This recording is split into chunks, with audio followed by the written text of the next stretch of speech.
നമസ്കാരം, കേരള വാർത്ത ഓൺലൈനിലേക്ക് സ്വാഗതം. വാർത്തകളുമായി ഞാൻ രേവതി.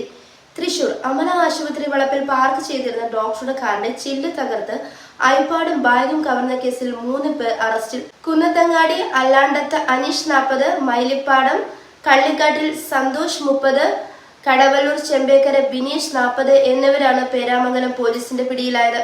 ഒരാഴ്ച മുമ്പാണ് സംഭവം. രാവിലെ 9:30 ആശുപത്രിയുടെ പാർക്കിംഗ് ഏരിയയിൽ നിർത്തിയിട്ടിരുന്ന കാറിന്റെ വശത്തെ ചില്ല് പൊട്ടിച്ച് ബാഗും ഐപാഡും തട്ടിയെടുത്തെന്നാണ് കേസ്. ആശുപത്രിക്ക് മുന്നിൽ നിന്ന് ഗുരുവായൂർ ഭാഗത്തേക്ക് ബസ്സിൽ മോഷ്ടാക്കൾ രക്ഷപ്പെട്ടു. ബസ്സിൽ CCTV ഇല്ലായിരുന്നതിനാൽ അന്വേഷണം ദുഷ്കരമായി. എന്നാൽ ഓരോ സ്റ്റോപ്പിന്റെയും പരിസരത്തടക്കം CCTV ക്യാമറകൾ പരിശോധിച്ച് ഒടുവിൽ പ്രതികളെ കണ്ടെത്തി.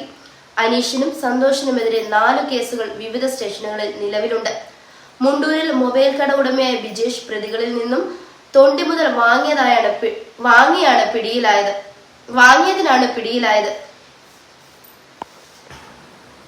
ACP KG സുരേഷിന്റെ നേതൃത്വത്തിൽ SHO KC രതീഷ്, SI മാരായ പ്രീത ബാബു, അജ്മൽ, ASI നൌഷാദ്, ശ്രീകുമാർ, CPO മാരായ ഷിജിൻ, അതുൽ, കിരൺ, സ്ക്വാഡ് അംഗങ്ങളായ ഹരീഷ്, ദീപക് എന്നിവർ ചേർന്നാണ് പ്രതിയെ പിടികൂടിയത്. കേരള വാർത്ത ഫേസ്ബുക്ക്, ഇൻസ്റ്റ, യൂട്യൂബ് എന്നിവ ഫോളോ ചെയ്ത് നിങ്ങളുടെ വിലയേറിയ അഭിപ്രായങ്ങളും നിർദ്ദേശങ്ങളും കമന്റ് ചെയ്യുക.